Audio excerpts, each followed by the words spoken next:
देखो भाई, क्वेश्चन है आपका ये वर्क एनर्जी एंड पावर का क्वेश्चन है और नीट 2017 में आया हुआ क्वेश्चन है। Consider drop of rain water having mass 1 gram. कोई रेन की ड्रॉप है, उसका मास है 1 gram, falling from a height of 1 kilometre. 1 kilometre की हाइट से नीचे गिर रही है। It hits the ground with a speed of 50 metre per second. 50 metre per second की स्पीड से ये ग्राउंड को हिट करती है। Take G constant with a value of 10 metre per second square. The work done by gravitational force and resistive force of air will B.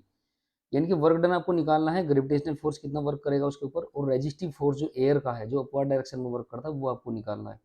ठीक है, तो इसमें से एक ऑप्शन आपको लेना है।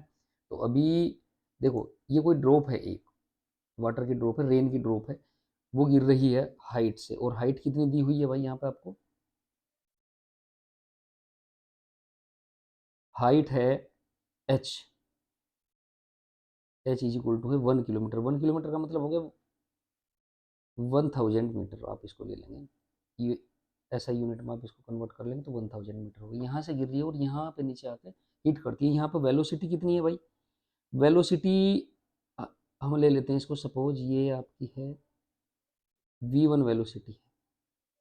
ठीक है, v1 वेलोसिटी है, वो कितनी है? 50 मीटर पर सेकेंड से आगे इससे टकरा रही है अर्थ से। ओके, तो अब हमको वर्क निकालना है कि ग्रेविटेशनल फोर्स वर्क कितना करता है। ठीक है, ग्रेविटेशनल फोर्स इस पर नीचे की ओर लग रहा है और इसकी जो मोशन है वो भी नीचे है। तो ये वर्क जो होगा ग्रेविटेशनल फोर्स के द्वारा, वो होगा पॉजिटिव वर्क। ठीक है, तो पॉजिटिव वर्क होगा तो हम उसको निकालते हैं। तो पॉजिटिव वर्क के लिए क्या चाहिए आपको? सबसे पहले ये देखें कि इसकी जो पोटेंशियल हाइट पे है, तो पोटेंशियल एनर्जी है। पोटेंशियल एनर्जी कितनी होगी? M G H. या इसको ऐसे भी बोल सकते हैं कि एम जी, इस पर फोर्स नीचे लग रहा है और डिस्प्लेसमेंट कितना हो जाएगा? एच। तो भी वर्क डन कितना आ जाएगा? एम जी एच ही आएगा। तो वर्क डन हो जाएगा by gravitational force. Suppose this is W1, तो W1 कितना हो जाएगा भाई? एम जी एच हो जाएगा। एम जी एच, जहाँ एम क्या है? इसका मास है। ठीक है, तो ये हो जाएगा आपका एम। एम कितना है भाई? एम है 1 ग्राम। 1 ग्राम का मतलब कितना हो गया आपका? 1/1000 किलोग्राम, क्योंकि ऐसा यूनिट आपको यूज करनी है। इंटू जी की वैल्यू कितनी है? 10 है, तो 10 हो गया। हाइट कितनी है भाई? 1 किलोमीटर। 1 किलोमीटर का मतलब हो गया 1000 मीटर, तो 1000 मीटर हो गया भाई। 1000 से 1000 कैंसिल हो जाएगा, तो ये आ जाएगा आपका 10 इज इक्वल टू 10 जूल आ जाएगा। 10 जूल हो गया जो वर्क डन ग्रेविटेशनल फोर्स के द्वारा किया जा रहा है इसके ऊपर, ड्रॉप के। ठीक है, अब दूसरी चीज ये है कि अगर बीच में एयर का रेजिस्टेंस नहीं होता, अगर एयर प्रेजेंट नहीं होती, तो वेलोसिटी शायद इसकी कुछ ज़्यादा होती। अब एयर रेजिस्टेंस प्रेजेंट है तो वेलोसिटी इसकी 50 है। अगर 50 है ये वेलोसिटी, तो इससे ज़्यादा आनी चाहिए अगर एयर रेजिस्टेंस नहीं होता। तो एयर रेजिस्टेंस की वजह से वेलोसिटी आ गई 50 आपकी। तो अब हमको निकालना है, अगर एयर रेजिस्टेंस नहीं होता तो वेलोसिटी कितनी होती।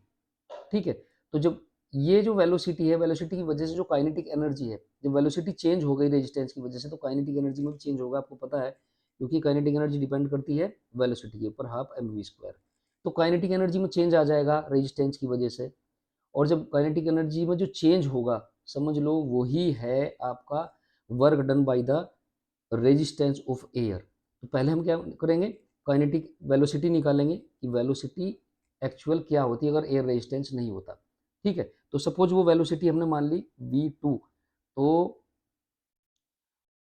अगर थर्ड इक्वेशन ऑफ मोशन इसमें हम लगा दें, वी स्क्वायर, ऊपर से गिर रही है वो, तो वी स्क्वायर, सपोज वो वेलोसिटी v2 है अपनी, v2 होती है उसके केस में। ठीक है, तो v2 इज इक्वल टू, और you square plus 2gh।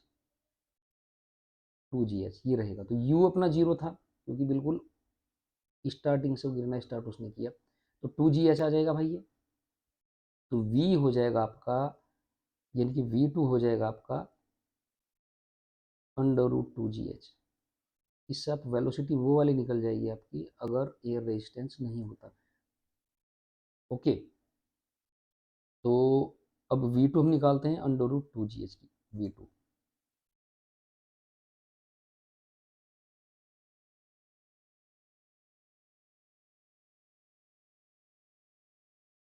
v2 is equal to √2gh। 2gh ठीक है भाई, √2 हो गया, और जी की वैल्यू उसने दी है 10, और एच की वैल्यू दे दी उसने 1000 मीटर। ये हो गया भाई, ठीक है। तो ये हो गया आपकी V2 की वैल्यू।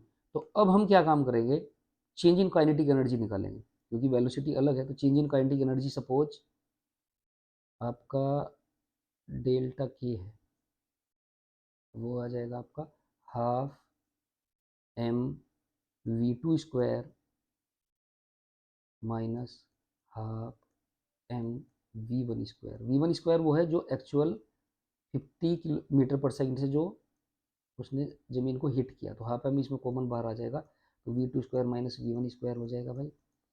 यानी कि ये आ जाएगी वैल्यू आपको 1/2 इंटू एम कितना है भाई, 1/1000 किलोग्राम है, तो 1/1000 हो जाएगा into V2 square. V2 square का मतलब क्या है, ये आ जाएगा 2 × 10 × 1000, ये हो जाएगा आपका 20,000 आ जाएगा, minus V1 square. V1 square कितना होगा भाई आपका 50 का स्क्वायर, यानी कि 2500 हो जाएगा, 2500 हो जाएगा।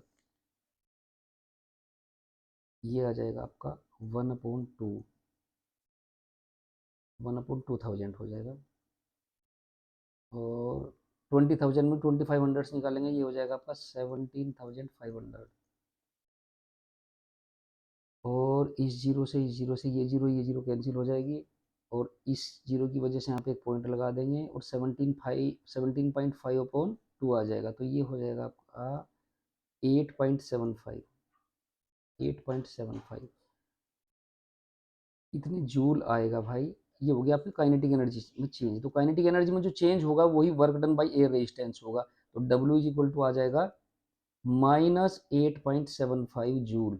अब ये माइनस क्यों आया ये देख लो जरा, माइनस इसलिए आया, जो रेजिस्टेंस फोर्स है वो हमेशा मोशन की ऑपोजिट डायरेक्शन में वर्क करता है। इसका मतलब ये ऊपर को वर्क कर रहा है, बूंद के ऊपर जो रेन ड्रॉप है उस पर ऊपर की तरफ काम करेगा, ठीक है। जब आपका डिस्प्लेसमेंट की डायरेक्शन नीचे है, मोशन की डायरेक्शन नीचे है, फोर्स ऊपर लग रहा है, तो आपका वर्क क्या होगा, निगेटिव होगा, तो इसलिए ये निगेटिव लिया हमने।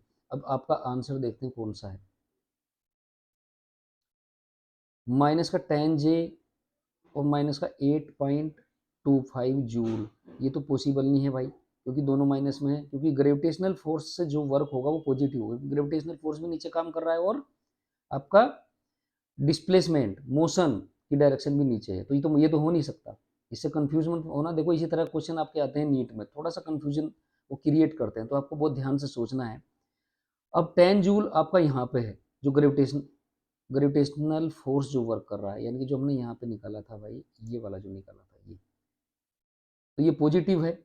तो अगर ये पॉजिटिव है तो वो देखना है आपको, ये तो इसका मतलब ये है, और ये माइनस में आ रहा है, तो इसका मतलब डी आंसर इसका सही है। ये डी आंसर इसका सही है भाई।